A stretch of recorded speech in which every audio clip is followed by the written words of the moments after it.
민수기 15장에서부터 19장까지는 가데스에서의 반역 사건으로 야기된 38년간의 광야 기간 동안 주어진 각종 규례와 사건에 대한 기록입니다.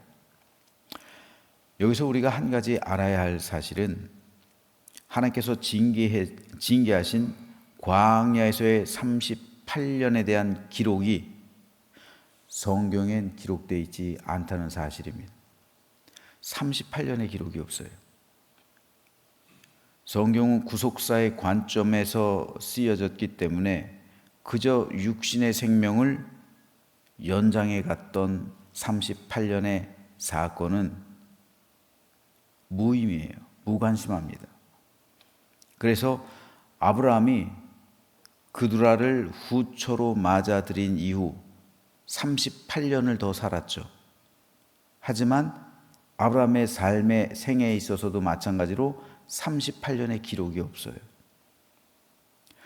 아브라함이 하갈을 후처로 맞이해서, 하갈은 첩이죠. 첩으로 맞이해서 이스마엘을 낳은 이후로도 13년 동안 하나님께서는 아브라함에게 나타나지 않으셨어요. 일종의 징계예요.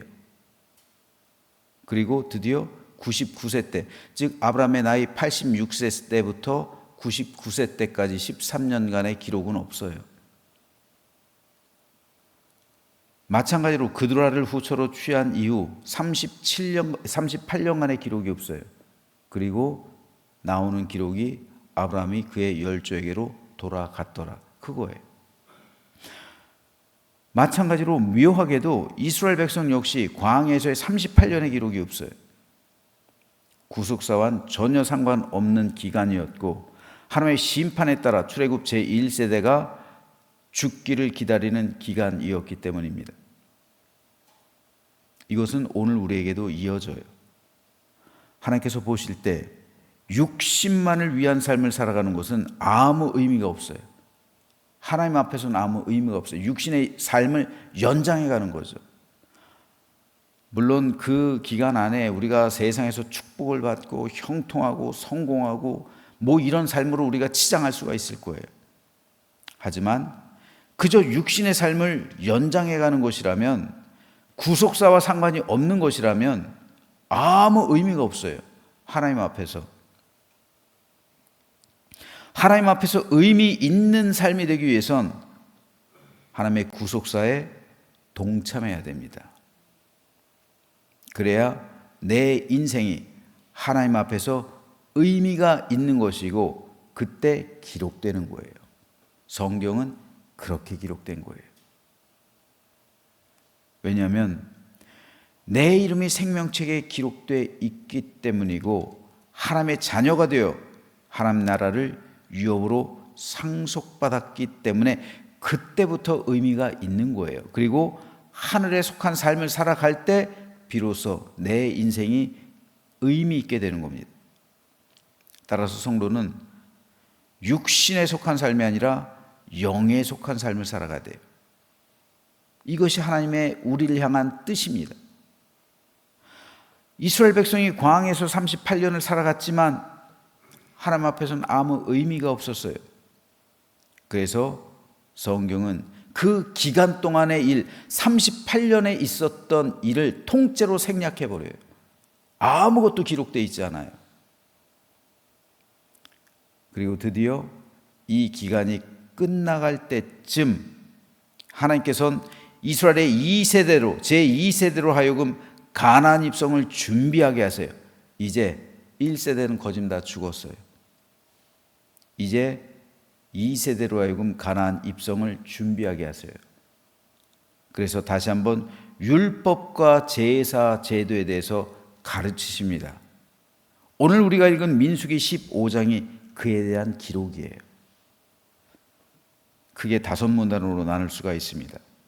16절까지는 가나안 입성 뒤 각종 제사와 함께 드려야 할 소제와 전제 규례를, 17절에서 21절은 가나안 입성 뒤 드려야 할 첫 소산의 거제 규례를, 22절로 31절은 부지 중에 지은 죄의 속죄제 규례를, 32절에서 36절은 안식일을 범한 자의 처형에 대해서, 37절로 41절은 옷단, 술, 장식, 규례에 대해서 기록하고 있습니다.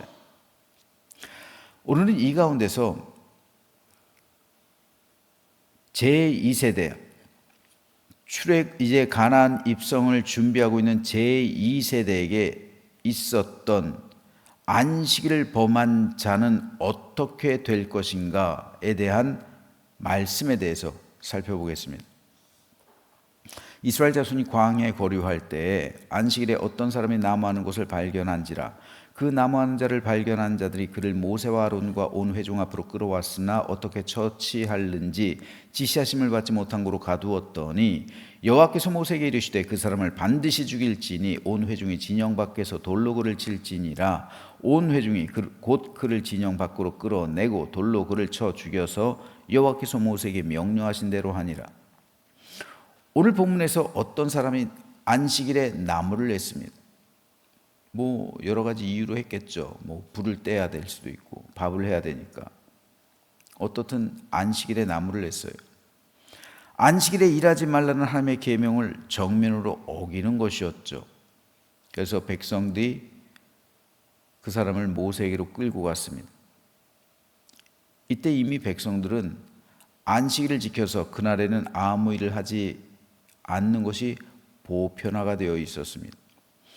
그렇다면 안식일에 나무를 하러 간 그 사람은 과연 하나님의 계명을 알지 못했을까요? 그렇지 않아요. 분명히 그는 알았습니다. 오늘 본문 바로 앞에 있는 30절, 31절이 이를 증명해 주고 있어요. 본토인이든지 타국인이든지 고의로 무엇을 범하면 누구나 여호와를 비방하는 자니 그의 백성 중에서 끊어질 것이라. 그런 사람은 여호와의 말씀을 멸시하고 그의 명령을 파괴하였은즉 그의 죄악이 자기에게로 돌아가서 온전히 끊어지리라. 이 말씀 다음에 32절부터 이 안식일을 범한 자, 그래서 나무를 하러 간 자에 대한 기록이 나오고 있는 거예요. 여기서 고의로 무엇을 범하였다는 것은 내가 범하는 것이 죄인 줄 알면서도 고의로 알면서도 범했다는 거예요. 오늘 본문에 등장하고 있는 안식일을 범한 사람, 그래서 나무를 하러 산으로 올라간 그 사람이 그랬습니다. 그는 분명 안식일에 나무를 하는 것이 죄인 줄 알았지만 고의로 율법을 어긴 거예요. 그런데 하나님은 그런 사람을 일컬어 여호와를 비방하는 자니 그의 백성 중에서 끊어질 것이라. 그런 사람은 여호와의 말씀을 멸시하고 그의 명령을 파괴하였은즉 그의 죄악이 자기에게로 돌아가서 온전히 끊어지리라 말씀하신 거예요. 이에 따라 하나님은 모세에게 그 사람을 돌로 쳐 죽이라 말씀하셨고 모세는 그대로 행했습니다. 물론 이 사람이 안식일을 고의로 어김으로써 하나님의 명령을 대놓고 무시한 것은 사실입니다. 그런데 만일 그 사람을 엄중하게 다스리지 않는다면 이제 이스라엘 제2세대는 가나안 입성을 준비하고 있잖아요. 그렇기 때문에 하나님께서는 일벌백계로 다스린 거예요. 안식일을 범하는 사람은 이렇게 죽을 것이다.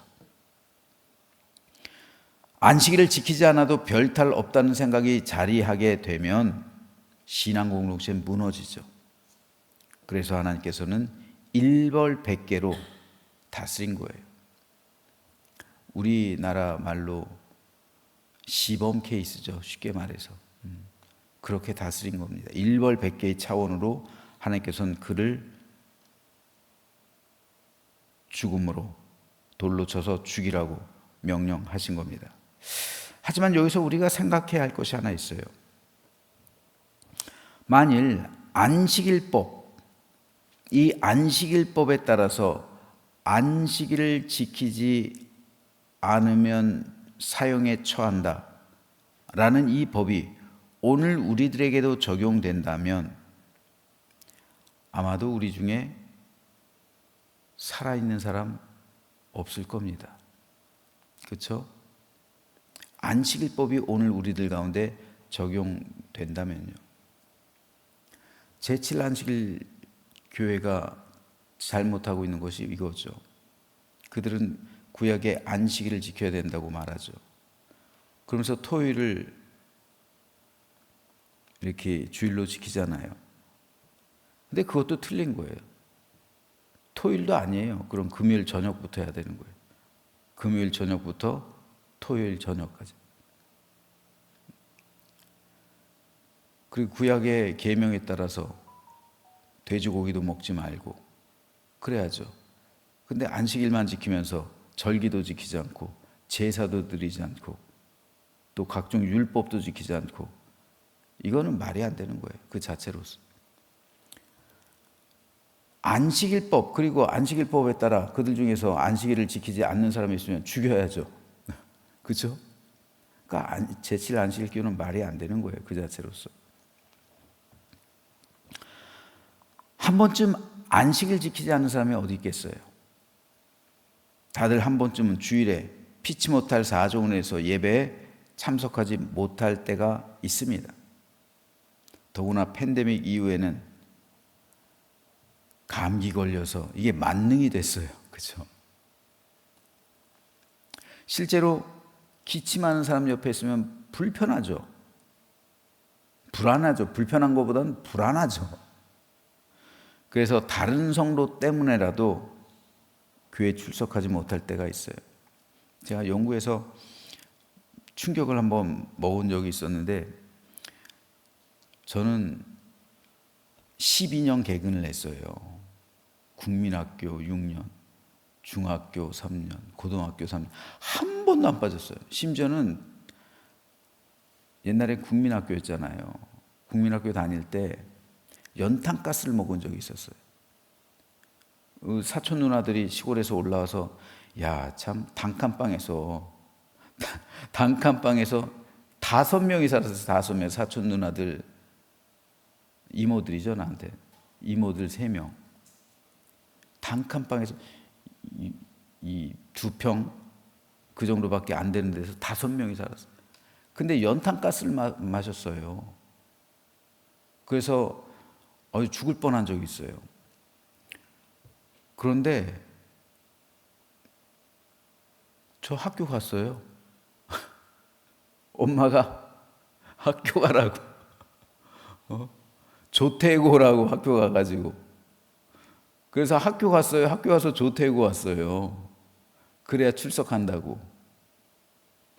옛날엔 그랬어요. 그렇죠? 개근상이 제일 좋은 상이라고. 그래서 진짜 그렇게 했어요. 연탄가스 마셨으면서도 갔어요. 가서 어질어질하면서 걸어가가지고 학교가 또 좀 멀어요. 멀잖아요. 어질어질하면서 가가지고 선생님한테 말하고 조퇴 맞고 오고. 제일 좋은 줄 알았어요. 개근상이. 연탄가스 먹어서도 가면 감기 걸려서 가요 안 가요? 가죠. 당연히 감기는 아무것도 아니니까. 근데 우리 아이가 영국에 있을 때 저도 개근상이 제일 좋은 거라는 걸 이제 말을 해줬죠.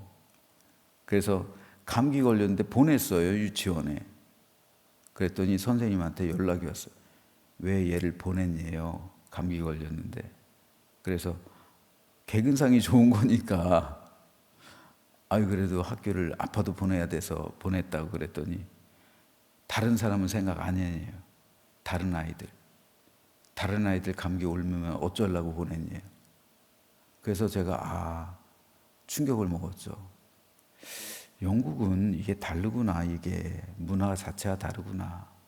그리고 개근하는 아이들은 이 한국 부모들은 보통 개근을 시켜요. 아이들을. 근심스럽게 아이들한테 물으면 니네 가정에 무슨 문제 있니? 한 번도 안 빠지면 왜 그러냐고 물어보면 어떻게 니네 휴가도 안 가? 니네 가정 무슨 문제 있어? 그런데요. 다른 거예요. 이 문화가. 그리고 그게 지금 우리나라에 그게 정착되고 있는 거예요. 그게. 보니까 그래요.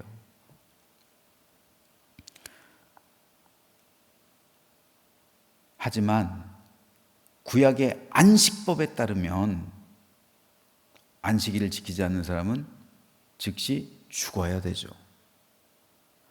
따라서 아직까지 구약의 율법을 가지고 생활하는 유대인들이 안식일을 이렇듯 철저하게 지키는 건 당연한 거예요. 심지어 유대의 역사를 보면 유대인들은 안식일이 되면 전쟁을 중지해 버렸어요. 전투를 하다가도 안식일이 되면 싸움을 중지했어요. 그래서 실제로 적들에게 그냥 죽었어요. 그리고 신앙을 지켜갔어요. 이것을 안 대적들은 일부러 안식일에 전쟁을 일으켰어요. 그래서 논의 끝에 안식일에는 전쟁을 해도 되는 걸로 그렇게 바꾼 적도 있어요. 하나님의 계명을 지키기 위해서 자신의 목숨을 버린 믿음이라고 이것을 칭송할 수도 있어요. 긍정적으로 보면. 하지만 오늘 제가 말씀드리고 싶은 것은 율법은 필연적으로 죽음을 가져온다는 사실이에요. 율법은. 안식일법을 지켜도요, 10계명 중에 다른 법을 지키지 않는다면 그는 죽음이에요. 안식일법을 지켰는데 누군가 이것을 도둑질했거나 간음했거나 또한 부모를 공경하지 않았거나 10계명 중에서 어떤 것이라도 하나 지키지 않고 10계명 뿐입니까? 613가에 달하는 크고 작은 이 계명들을 하나라도 지키지 않았다면 그는 죽어야 되잖아요. 모든 율법을 지켜야 생명을 얻는다면 누가 그 율법을 지킴으로 생명을 얻을 수 있겠습니까? 어느 누가 단 한 가지라도 율법을 어기지 않을 수 있겠습니까? 그러므로 우리가 구원받은 것은 율법에 의해서가 아니라 하나님의 은혜법에 의해서입니다. 율법은 은혜에 대한 그림자예요. 율법이 있기에 은혜가 소중한 것을 아는 거예요. 율법은 죄인을 만듭니다. 하지만 은혜는 의인을 만드는 거예요. 율법은 죄인을 만들어내지만 은혜는 의인을 만들어줘요. 저와 여러분이 이 자리에 나와서 하나님을 예배할 수 있는 것도 율법이 아니라 은혜 때문이에요. 그러므로 우리는 예배의 자리에 나올 때마다 하나님의 은혜의 충만함을 누려야 돼요. 그래서 내 영혼을 향한 하나님의 은혜를 충만히 받고 또 옆에 있는 성도에게도 내가 받은 은혜를 흘려보내야 되는 거예요. 그래서 은혜의 공동체가 돼야 되는 거예요. 그럴 때 우리가 받은 이 은혜를 가정에 가지고 와서 가정에도 흘려야 되고 세상에 나가서 세상 가운데도 흘려보내야 됩니다. 그럴 때 하나님 나라가 저와 여러분을 통해서 우리 교회, 여러분의 가정, 여러분의 일터 가운데 임하게 되는 거예요. 그렇기 때문에 내가 산 것은 은혜로 산 것이고 그리고 내가 생활하는 것도 은혜로 생활한다는 사실을 우리는 깨달아야 합니다. 그래서 우리는 율법에 따라 다른 사람을 죄인으로 만드는 것이 아니라 은혜에 따라 다른 사람을 의인으로 만들어줘야 돼요. 이게 은혜의 공동체예요. 저와 여러분 모두 부족합니다. 그래서 실수하고 때로 죄를 짓기도 합니다. 우린 모두 연약합니다. 그런데 그때마다 율법으로 다른 사람을 죄인으로 만들어버리면 그 공동체는 율법 공동체가 돼요. 그래서 정죄하는 공동체가 돼요. 많은 교회가 율법 공동체가 되고 있어요. 그래서 서로 죄를 짓기만을 기다리고 마치 그래서 죄를 지으면 여지없이 손가락질하고 비난해요. 책망해요. 이건 율법 공동체예요. 그러나 은혜의 공동체는 용납하는 겁니다. 죄인의 죄를 용서해 주는 거예요. 관용의 마음으로 이해해 주는 겁니다. 그래서 죄인이 회개하고 돌이키도록 도와주는 거예요. 그러므로 화해와 일치를 이루고 천국 공동체를 이루는 것, 이것이 은혜의 공동체입니다. 따라서 그곳은 은혜의 법에 의해 다스려지는 거예요. 그렇다면 우리 교회는 어떤 교회의 모습입니까? 율법 공동체의 모습입니까? 아니면 은혜 공동체의 모습입니까?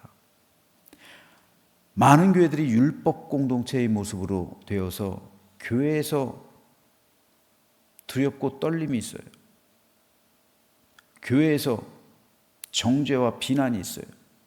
책망이 있고 손가락질이 있고, 그래서 교회 가는 것이 두렵고 그래요. 하지만 은혜의 공동체는 안 그래요. 교회 오는 것이 포근해야죠. 교회 오는 것이 즐거워야죠. 교회 오는 것이 기뻐야죠. 그래서 은혜를 함께 누려야죠. 엄마 품이 그런 거잖아요. 엄마 품이. 교회가 그렇게 돼야 되는 거예요. 저는 우리 교회가 은혜로 충만하여 은혜의 법으로 다스려지는 은혜의 공동체가 되기를 소망합니다. 그래서 우리 교회에 오는 사람, 하나님의 은혜를 경험하며 그 이름이 생명체에 기록되고 천국 공동체를 이루는 이 시대 진실한 은혜 공동체요 구원 방주가 되는 우리 제암교회와 그 안에 속한 우리 모두가 되시기를 주님의 이름으로 축원합니다.